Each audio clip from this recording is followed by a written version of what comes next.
has offered us to be a part of this discussion on how to improve the performance of SOEs.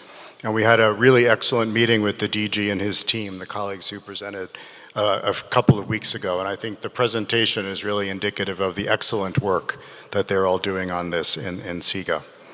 Let me also thank you, Mr. President, for the opportunity to participate in the recent National Economic Dialogue. It was an honor for the World Bank to hear firsthand about how the administration plans to reset Ghana.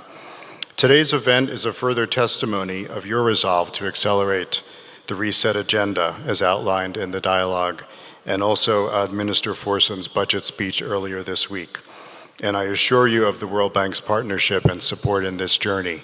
I think the President Mahama and his cabinet have really set a tone of candor the past couple of months. And there's a term going around in management circles now called radical candor, about the value of that when we speak very candidly with each other. So I would like to continue that in that style. Your Excellency, ladies and gentlemen, state ownership remains critical in Ghana and other developing economies, given the role SOEs play as providers of public goods. Many SOEs have social mandates, which require them to remain in business, even when they are subsidized by government. Indeed, evidence from the World Bank suggests that state ownership is more prevalent than previously thought. The bank did a really good report called The Business of the State a couple of years ago, which identified 76,000 enterprises with state ownership of more than 10% in 91 countries. I'd recommend that one for you to give also a sense of the global experience. Given the multiple ways in which government can assert its ownership rights, even in enterprises in which it only controls a minority share, the concept of the business of the state goes beyond the traditional SOEs to include firms with minority, indirect, or majority ownership, as we heard from the colleagues this morning. In this sense, the performance of the entirety of the 177 public enterprises should concern government and make it critically important that they are reformed and managed better. Your Excellency, given the critical role they play, it is paramount for SOEs to be fit for purpose. There is a need to constantly look at state ownership and interrogate the quality of the state's participation across different dimensions. The first dimension is the social mandate. Does the state need to perform this role, or could the private sector do it better or more efficiently? If yes, if the state needs to perform the role, is it in favor of the state? Are new measures needed to rejuvenate the operations of SOEs generally and also in particular cases? Is the SOE commercially viable or not? If yes, what is the compelling reason for the state's continued involvement? And does the environment provide sufficient competitive neutrality to permit the participation of other private sector players? Does the state play a regulatory role or direct service provider role? If yes, what is the nature of the regulations and also vis-a-vis the extent of the state's presence in the sector? And if no, the state should take measures to leave commercial activities to the private sector and dedicate resources and expertise to manage non-commercial SOEs better. Let me take COCOBOD, for example, in this regard. COCOBOD currently plays multiple roles to support farmers' income and productivity and support Ghana's position in the cocoa market. So it's a regulatory role, but it's also a commercial role. On the commercial role, there's a procurement monopsony and there's a sales monopoly on cocoa beans, as well as the physical distribution of inputs to farmers, which have created significant distortions over time and driven a significant wedge between the market price and the price farmers receive.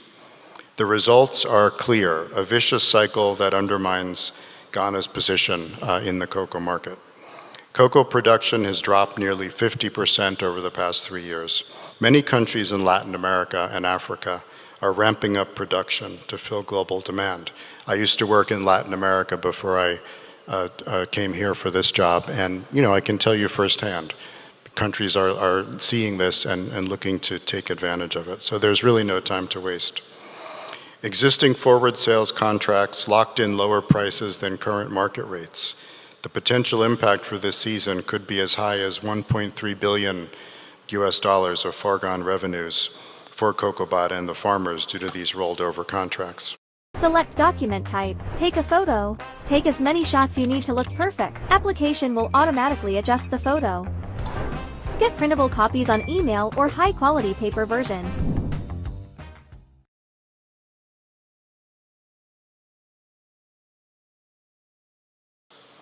Large gaps between market prices and farmer payments, with potential losses of about $4,000 per ton for farmers, encourage smuggling and shift towards galamsey, as we all know.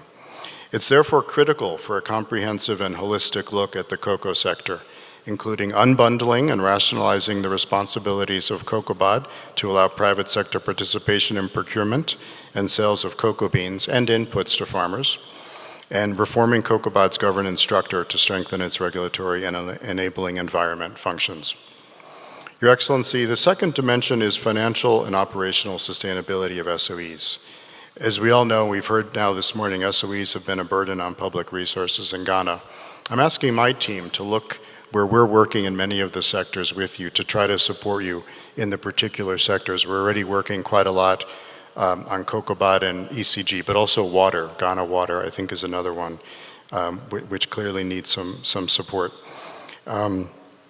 As the 2023 State Ownership Report demonstrates, a significant number of SOEs in Ghana would fit the definition of entities facing financial distress. The report highlights the underperformance of SOEs, which continue to operate at a negative net profit margin with significant liabilities. I'll just take one more example, another famous one, which is ECG.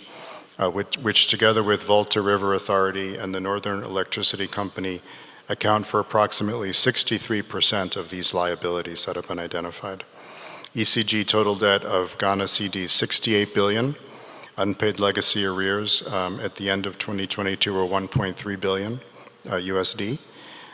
Annual cumulative sector shortfalls in 2024 stood at 2.2 billion USD, despite government transfers of 2.1 billion in 2023 and 24. So projected cumulative financial shortfall for the energy sector is over 9 billion USD by 2026 without intervention. These are our World Bank modeling projections. In terms of COCOBOD, the total debt estimated at Ghana cedis 32.5 billion, of which 9.7 billion is due to be paid at the end of September this year.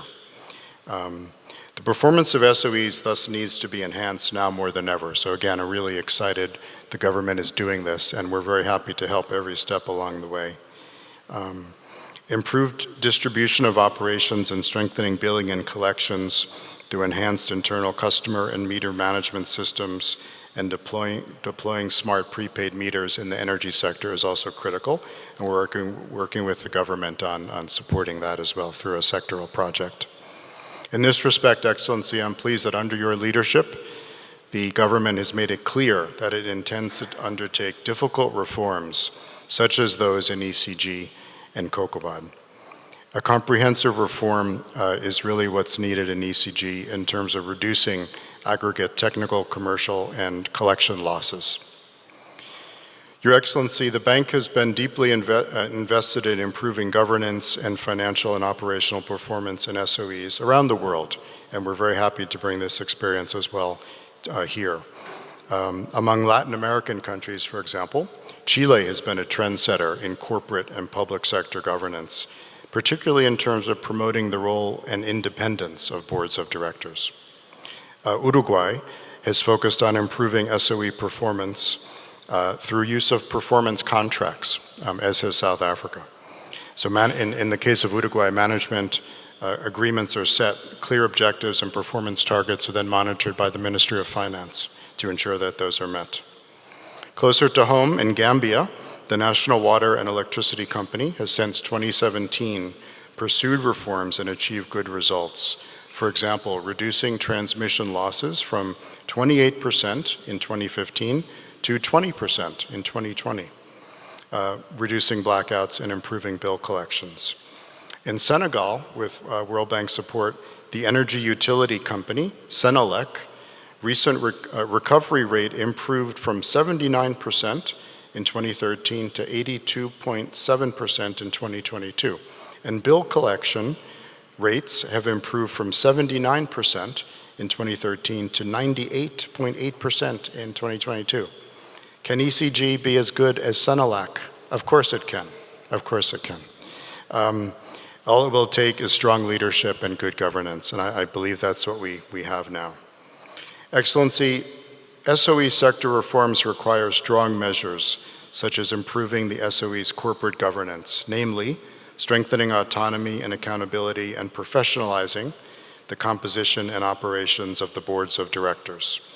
In Ghana, additional measures could include strengthening internal financial management, controls, and audit, and adopting performance incentives for managers and other personnel. Under the USD $150 million Public Financial Management for Service Delivery Program, the World Bank will provide $15 million to the government if SIGA achieves agreed targets towards improving the performance of SOEs.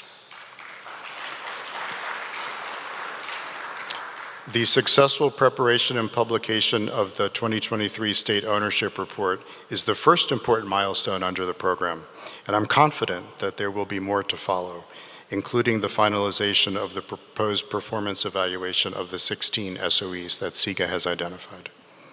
The World Bank is also supporting reforms through the $300 million budget support instrument with policy actions, including those targeting reforms of ECG. Your Excellency, to conclude, I would like to thank the Government of Ghana once again and SIGA for recognizing the bank as a partner. We look forward to working closely with you going forward and to realizing the promise of SOEs as a generator of revenues for the people of Ghana. Thank you very much.